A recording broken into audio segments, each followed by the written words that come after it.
صليت على إبراهيم وعلى آل إبراهيم إنك حميد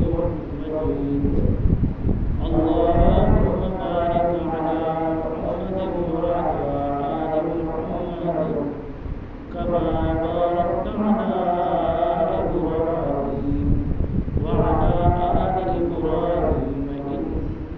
إنك حميد مجيد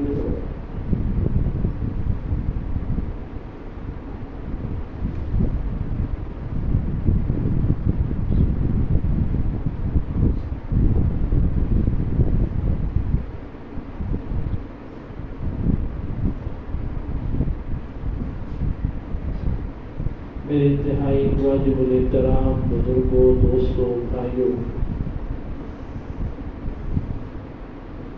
قرآن کریم فرقان حمید کا ایک حصہ ذخیرہ احادیث میں سے ایک حدیث طیبہ کا کچھ حصہ تلاوت کی ہے۔ دعا ہے کہ مالک ذوالجلال شرح صدر کے ساتھ صحیح سے کتاب و سنت کے مطابق کہنے کی توفیق نصیب فرمائے۔ کہنے سننے کے بعد مالک ذوالجلال ہم سب کو عمل کرنے کی توفیق نصیب فرمائے۔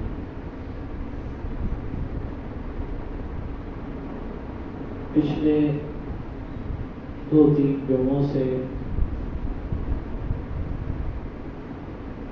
ہم سب کے آقا جناب محمد رسول اللہ صلی اللہ علیہ وسلم کے ساتھ رشتہ تعلق ہونے کی وجہ سے ایک ایمان والے بندے پر جو آپ صلی اللہ علیہ وسلم کے حقوق لاگو ہوتے ہیں اور جن کا ادا کرنا ہر ایمان والے پر ضروری اور واجب ہوتا ہے، اس کے بارے میں عرض کر رہا تھا۔ پہلا حق میں نے عرض کیا تھا کہ اللہ کے محبوب جناب محمد رسول اللہ صلی اللہ علیہ وسلم کا ہر ایمان والے پر ایمان لانے کے بعد حق یہ ہے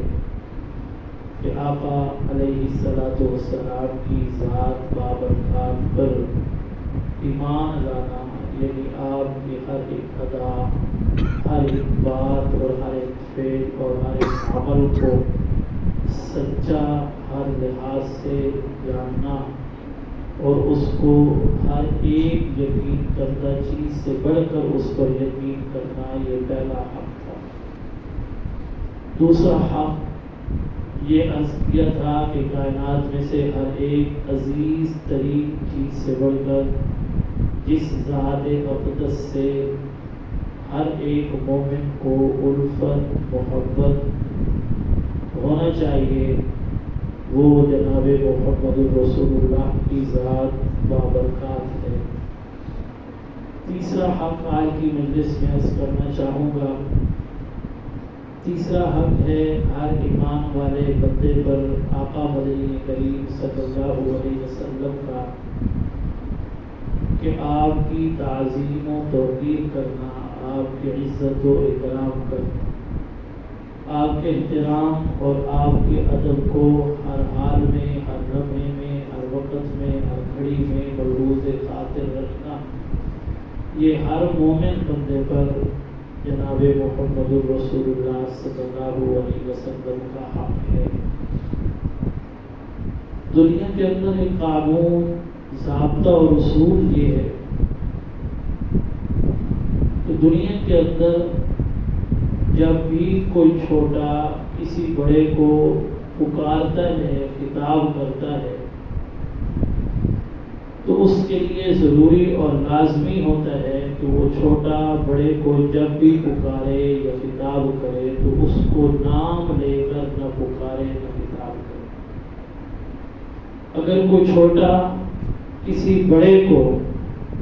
نام لے کر پکارتا ہے تو اس کو ہر ذی شعور انسان، ہر عقل والا، ہر سمجھدار،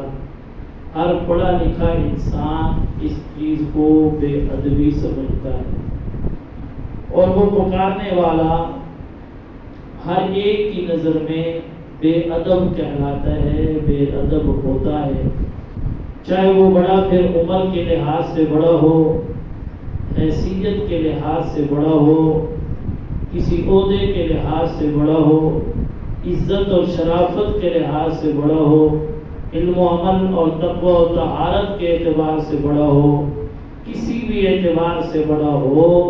تو چھوٹے کو بڑے کو نام لے کر پکارنا یہ چھوٹے کی بے ادبی گنی جاتی۔ یہ دنیا والوں کا قانون ہے، ضابطہ ہے اور اصول ہے، اور اسلامی تعلیمات کا سبب بھی یہی ہے۔ میرے اور آپ کے آقا جناب محمد رسول اللہ صلی اللہ علیہ وسلم نے ارشاد فرمایا انزلوا منازلهم الناس، کہ تم ہر ایک کو اس کی عزت، اس کی شرافت، اس کے مرتبے اور اس کے مقام کے مطابق اس کو تم عزت، شرافت، عظمت اور مقام بخشو، یعنی اگر وہ تم سے بڑا ہے تو اس کی عزت کا خیال اور اس کے ادب و احترام کا خیال رکھو۔ یہ دنیا والوں کا قانون ہے، ضابطہ ہے اور اصول ہے، اور اسلامی تعلیمات بھی یہی ہے۔ لیکن یہی ضابطہ، یہی قانون اور یہی اصول جو سب بڑوں میں سے سب کا بڑا ہے، وَكَبِّرْهُ تَكْبِيرًا، جس کی صفت ہے، جس کی صفت وَهُوَ الْعَلِيُّ الْعَظِيمُ ہے، جس کی صفت وَهُوَ الْعَزِيزُ الْحَكِيمُ ہے، جو شہنشاہوں کا شہنشاہ ہے، جو ہر ایک بڑے سے بڑا ہے، جو اللہ اکبر کی صفت کا صادق اور مصدوق ہے، اس ذات نے بھی اپنے اوپر اسی اصول، اسی ضابطے اور قانون کو لاگو کرتے ہوئے، کیونکہ وہ بڑوں میں سے سب سے بڑا ہے، اس نے جب بھی کسی کو پکارا، خطاب کیا، تو ہمیشہ نام لے کر پکارا، اپنے بندوں کو پکارا تو نام لے کر پکارا، نافرمانوں کو پکارا، گنہگاروں کو پکارا، نام لے کر پکارا، جب بھی اپنے کسی دوست کو پکارا، ولی کو پکارا، قطب و ابدال کو پکارا، ایمان والوں کو پکارا، غیر ایمان والوں کو پکارا، تو اللہ کی ذات نے بھی ہمیشہ نام لے کر پکارا، یہاں تک کہ عالم انسانیت میں سے سب سے عظیم المرتبت جو جماعت تھی، جسے جماعت انبیاء کہتے ہیں، اس عظیم المرتبت جماعت میں سے اللہ نے جب بھی کسی نبی اور پیغمبر کو بھی پکارا، کسی رسول کو بھی خطاب کیا، نام لے کر خطاب کیا، کیونکہ حق یہی بنتا تھا، اللہ تمام بڑوں میں سے بڑا ہے، ہر بڑے سے بڑا اور ہر بادشاہ کا شہنشاہ ہے، وہ احکم الحاکمین ہے، باقی سارے کے سارے مسجود ہیں، وہ سارے کے سارے مسجود ہیں، ساجد، اور وہ اکیلا ساجد ہے، سارے کے سارے کائنات کے اندر عبادت کرنے والے ہیں، وہ اکیلا معبود ہے۔ تو اللہ نے جب بھی کسی کو پکارا، اسی قانون ضابطے کے تحت ہر ایک کو نام لے کر پکارا، یہاں تک کہ جناب سیدنا حضرت آدم علیہ السلام کو خطاب کرنے کی باری آئی، اللہ نے فرمایا یا آدم اسکن انت وزوجک الجنہ، اے آدم تو بھی تیری بیوی جنت کے اندر جا کر ٹھہرو۔ سیدنا حضرت نوح علیہ السلام نے دعا کی یا اللہ میرے بیٹے کو ہلاکت و عذاب سے بچا لے، اللہ نے فرمایا یا نوح انہ لیس من اہلک، اے نوح یہ تیرا بیٹا نہیں ہے، تیرے اہل میں سے نہیں ہے۔ حضرت زکریا کو پکارا، خطاب کیا، فرمایا یا زکریا انا نبشرک بغلام اسمہ یحییٰ لم نجعل لہ من قبل سمیہ، اے زکریا تیری دعا کے بدلے کے اندر ہم تجھے ایک بیٹے کی بشارت سناتے ہیں۔ حضرت زکریا کو خطاب کیا، نام لے کر خطاب، حضرت ابراہیم خلیل اللہ کو خطاب کیا، نام لے کر خطاب کیا، فرمایا یا ابراہیم قد صدقت الرؤیا انا کذالک نجزی المحسنین، جو کچھ تو نے خواب کے اندر دیکھا تھا اے ابراہیم سچ کر کے دکھایا۔ حضرت یحییٰ کو پکارا یا یحییٰ خذ الکتاب بقوہ وآتیناہ الحکم صبیہ، نام لے کر خطاب کیا. حضرت موسیٰ علیہ السلام کو پکارا یا موسیٰ انی اصطفیتک علی الناس برسالاتی و بکلامی کہ اے میرے موسیٰ ہم نے آپ کو اپنی رسالت کے لیے اپنی پیغمبری کے لیے اپنے ساتھ کلام کرنے کے لیے چنا. نام لے کر خطاب کیا. حضرت عیسیٰ علیہ السلام کو پکارا یا عیسیٰ ابن مریم انت قلت للناس اتخذونی یا عیسیٰ کہ اے عیسیٰ کہ ہم نے تجھے تمہارے لیے الہ اپنے آپ کو بنایا ہے, لوگوں نے تجھے اپنا معبود بنا لیا. تو حضرت عیسیٰ علیہ السلام کو خطاب کیا, نام لے کر خطاب کیا. اللہ نے بھی دنیا والوں کے اصول, قانون اور ضابطے کے مطابق ہر ایک کو بڑا ہونے کی حیثیت سے چھوٹے کو ہمیشہ پکارا, نام لے کر خطاب کرتے چلے آئے. لیکن جب بات آئی امام الانبیاء, فخر رسول, مولا کل, سید المرسلین جناب محمد الرسول اللہ صلی اللہ علیہ وسلم کی قانون, ضابطہ اور رسول یہی تھا کہ اللہ میرے اور آپ کے آقا کو بھی اسی طرح جس طرح ہر نبی اور رسول کو نام لے کر پکارا جاتا رہا اول سے آخر تک, یہاں تک بھی اسی قانون, ضابطے اور رسول کے تحت میرے اور آپ کے آقا کو یا محمد یا احمد کہہ کر پکارا جانا تھا. لیکن اللہ نے یہاں پر اپنا قانون, اصول اور ضابطے کو توڑ ڈالا اور توڑ کر میرے اور آپ کے آقا کو نام لے کر کسی جگہ پر بھی خطاب نہیں کیا, پکارا نہیں ہے. میرے آقا کی صفات, میرے آقا کے کمالات جتنے بھی تھے ان میں سے کسی ایک کے ساتھ پکارتے رہے. کہیں پر یا ایھا المزمل کہا, کہیں پر یا ایھا المدثر کہا, کہیں پر یاسین کہا, کہیں پر طٰہٰ کہا, کہیں پر شاہدہ و مبشرا و نذیرا کہا. جب بھی اللہ کے محبوب کو پکارنے کی باری آئی, خطاب کرنے کی باری آئی, دنیا والوں نے بھی اس قانون, اصول اور ضابطے کا خیال رکھا.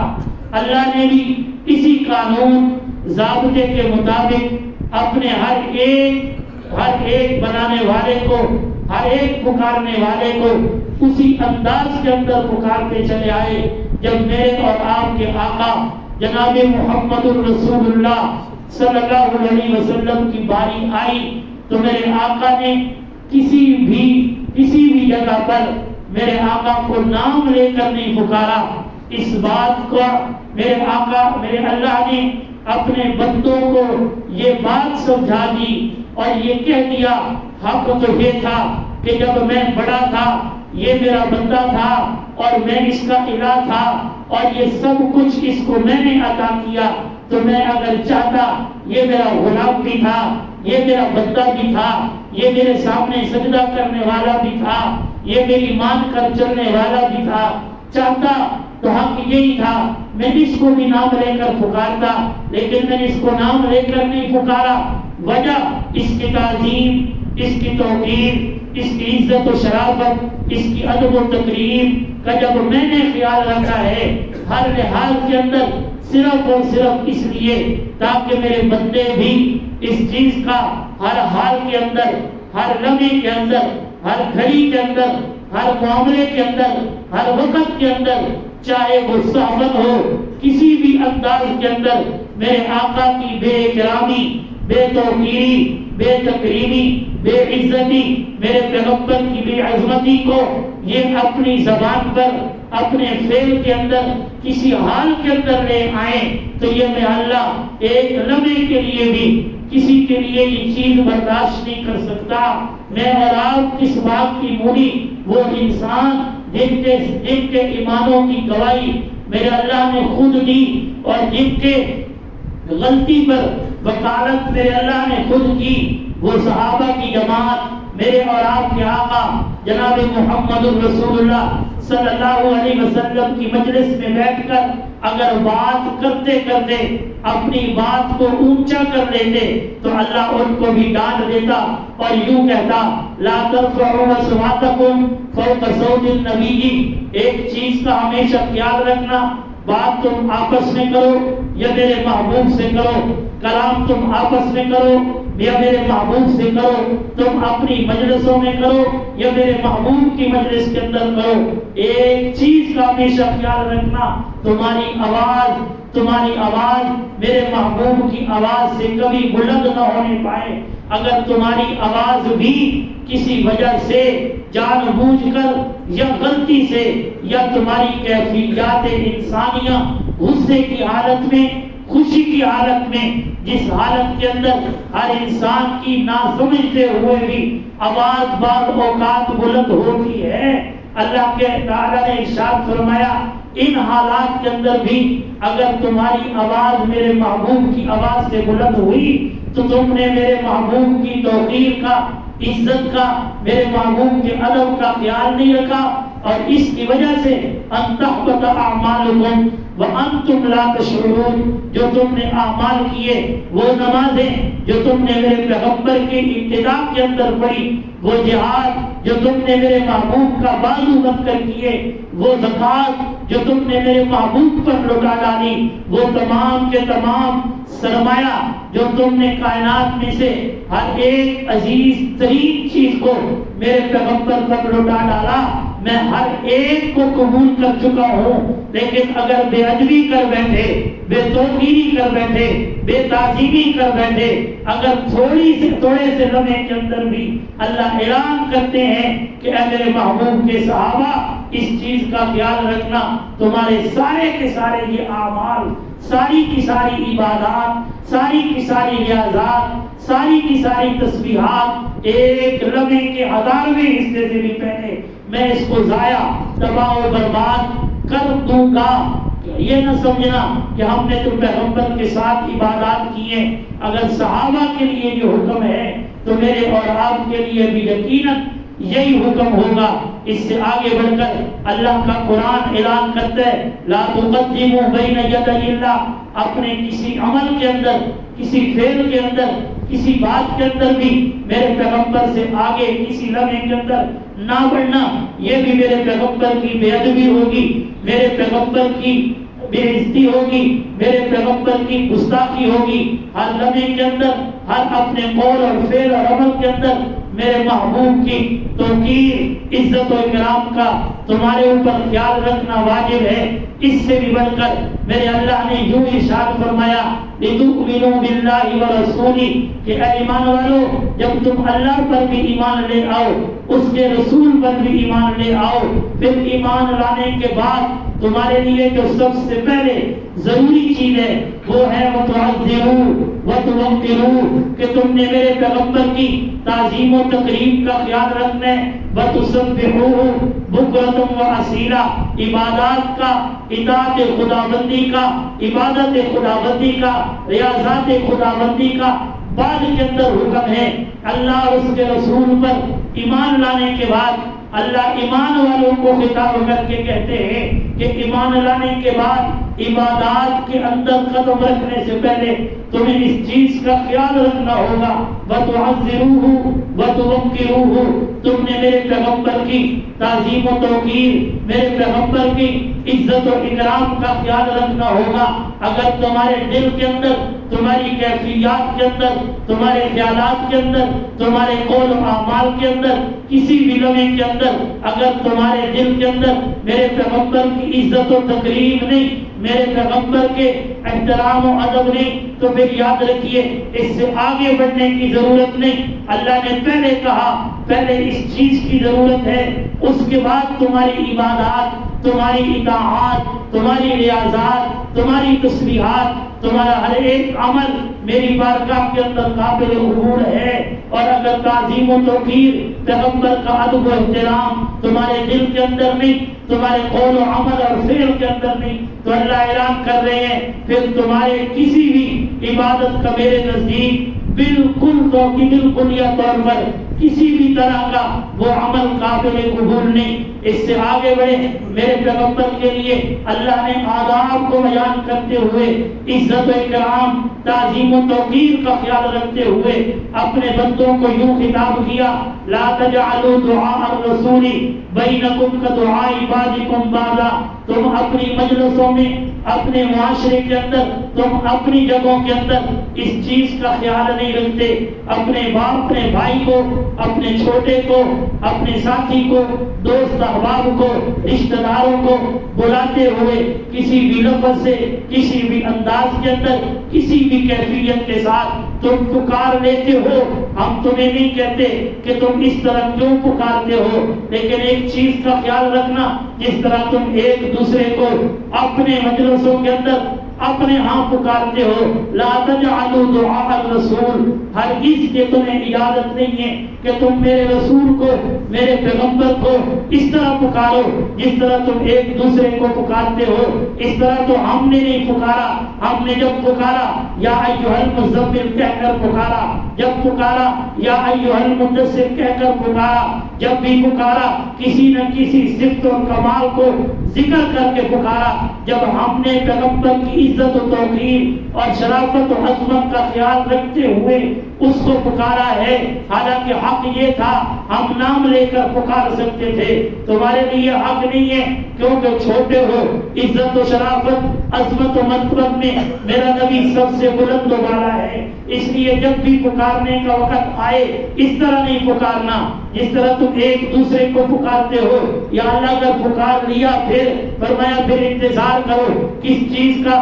ان تصیبہم بعذاب علیم، کہ میرا عذاب تم پر نازل ہوگا۔ علماء نے بڑی عجیب بات لکھی، امام قرطبی رحمہ اللہ نے تفسیر قرطبی کے اندر لکھا، اللہ کا عذاب کسی بھی انسان پر، کسی بھی قوم پر، کسی بھی بندے پر تب آتا ہے جب وہ گناہ کرے، مسلسل کرتا چلا جائے، یہاں تک کہ پھر اس گناہ کو وہ گناہ سمجھنا ہی چھوڑ دے، پھر اللہ کا فتنہ، اللہ کا عذاب اس پر نازل ہوتا ہے۔ لیکن یہاں پر اللہ نے یہ نہیں کہا کہ تم نے اگر میرے محبوب کی بے ادبی کر بیٹھے اور یہ مسلسل کرتے چلے گئے، اللہ نے یہاں پر یہ نہیں کہا، بلکہ یہ کہا تم نے گستاخی کی، بے ادبی کی، تعظیم و توقیر کا خیال نہیں رکھا، ہو سکتا ہے فوراً میرا عذاب تم پر لازم، تم پر ضروری آ جائے۔ اور پھر اصحاب پیغمبر نے ہر حال کے اندر، ہر لمحے کے اندر اپنے محبوب کی توضیح و تعظیم و توقیر کا خیال رکھا۔ جناب سیدنا صدیق اکبر اپنے گھر کے اندر تشریف فرما، آپ کے والد حضرت ابو قحافہ جو بعد کے اندر اسلام لے آئے، اس وقت مسلمان نہیں تھے، رسول اللہ صلی اللہ علیہ وسلم کی شان میں اس انداز کے اندر خطاب کیا جس انداز کے اندر ایک بڑا اپنے چھوٹے سے خطاب کرتا ہے۔ جناب سیدنا صدیق اکبر نے اپنے باپ حضرت ابو قحافہ کے سینے پر ہاتھ رکھ کر اس طرح دھکا مارا کہ حضرت ابو قحافہ نیچے زمین پر جا گرے، ان کا سر زمین کے اوپر جا لگا۔ حضرت ابو قحافہ کے بارے کے اندر حضور علیہ الصلوۃ والسلام تک یہ شکایت پہنچی کہ سیدنا صدیق اکبر نے یہ معاملہ کیا۔ حضور نے سیدنا صدیق اکبر سے پوچھا، فرمایا یا رسول اللہ میرے باپ نے آپ کے ادب و احترام کا، تعظیم و تعظیم و توقیر کا خیال نہیں رکھا، تو فرمایا وہ تیرا باپ تھا، فرمایا ٹھیک ہے باپ تھا، لیکن آپ کی تعظیم و توقیر کا خیال رکھنا اس کے لیے میرے سامنے ضروری تھا۔ اللہ نے قرآن کریم اتار دیا، لا تجد قوما یؤمنون باللہ والیوم الآخر یوادون من حاد اللہ ورسولہ، کہ وہ لوگ جو ایمان لے آ چکے ہیں پھر وہ ہر اس انسان کو جو آپ کو تکلیف دیتا ہے زبان سے، عمل سے، اس کے ساتھ کسی بھی لمحے کے اندر وہ دوستی نہیں رکھتے، چاہے وہ ان کے باپ ہوں، چاہے ان کے بیٹے ہوں، چاہے وہ ان کے رشتہ دار ہوں، کسی بھی حالت کے اندر ہوں، وہ ان سے کسی طور پر بھی دوستی نہیں رکھ سکتے اور نہ رکھتے ہیں۔ آپ صلی اللہ علیہ وسلم قبیلہ عمر بن عوف کے صلح کے لیے تشریف لے گئے، صحابہ نے سیدنا صدیق اکبر کو مصلی پہ کھڑا کیا، حضور تشریف لے آئے، صحابہ نے اپنے ہاتھوں پہ ہاتھ مارا تاکہ پتہ چلے، لیکن کافی دیر کے بعد سیدنا صدیق اکبر کو پتہ چلا، حضور علیہ الصلوۃ والسلام کا آنا معلوم ہوا، آپ پیچھے ہٹے، حضور نے اشارے سے فرمایا اپنی جگہ پہ کھڑے رہو، لیکن کھڑے نہیں رہے، پیچھے ہٹ گئے۔ حضور آگے آئے، نماز کے بعد کہا، فرمایا کہ جب میں نے تجھے کہا تھا کہ تو مصلی پہ کھڑا رہے، پیچھے کیوں ہٹا؟ فرمایا یا رسول اللہ لا تقدموا بین یدی اللہ ورسولہ، اس قرآن کریم کے ان حروف اور ان جملوں کا اور اس آیت کے نازل ہو جانے کے بعد ابو بکر کیسے ہو سکتا ہے پیغمبر سے کسی بھی معاملے کے اندر آگے بڑھ جائے، اور تو اور معاملہ پھر امامت کے معاملے میں آپ کے آگے کھڑا ہو جائے، یہ کبھی بھی کسی حال کے اندر نہیں ہو سکتا۔ میرے پیغمبر کے صحابہ نے ہر حال کے اندر، ہر لمحے کے اندر میرے پیغمبر کے ادب کا، تعظیم و توقیر کا خیال رکھا، اور ہر ایمان والے پر یہ حق ہے، پیغمبر کا تیسرا حق ہے کہ سب سے پہلے وہ اپنے نبی پر ایمان لائے، نمبر 2 آپ سے ہر ایک عزیز ترین چیز سے بڑھ کر محبت کرے، تیسرا حق یہ ہے پیغمبر کی تعظیم و توقیر، پیغمبر کی عزت و شرافت، پیغمبر کا ادب و حیا، آپ کی عظمت، آپ کی شرافت، آپ کے مرتبت سے ہر ایک چیز سے بڑھ کر اس کا خیال رکھے۔ خیال نہیں رکھے گا ان تحبط اعمالکم، اللہ کا اعلان ہے تم چاہے جتنے بڑے اعمال کر کے چلے آؤ، صحابہ سے بڑھ کر تمہارے اعمال نہیں ہیں، اگر میں ان کے اعمال پیغمبر کی تعظیم و توقیر نہ کرنے پر ضائع اور تباہ و برباد کر سکتا ہوں، تو پھر اپنے بندوں کے وہ جو فطروں کے دور میں اعمال کر کے آئے ان کے اعمال کی طاقت و قوت کیا ہوگی۔ اس لیے یہ تیسرا حق ہر مومن بندے پر کہ اپنے پیغمبر کی عزت و اکرام، تعظیم و توقیر کا ہر لمحے کے اندر، ہر وقت کے اندر، ہر گھڑی کے اندر، ہر معاملے کے اندر، ہر بات کے اندر، ہر قول و فعل اور عمل کے اندر اس چیز کا ہر لحاظ سے خیال رکھے۔ یہ وہ معاملہ ہے اس کے اندر اگر سہون بھی کر بیٹھا تو اس کی بھی معافی نہیں۔ اللہ تبارک و تعالی ہمیں اپنے آقا صلی اللہ علیہ وسلم کی عزت و عظمت کو، مرتبت کو سمجھ کر اس کے مطابق توقیر و تعظیم کرنے کی توفیق نصیب فرمائے۔ سنتے پڑھتے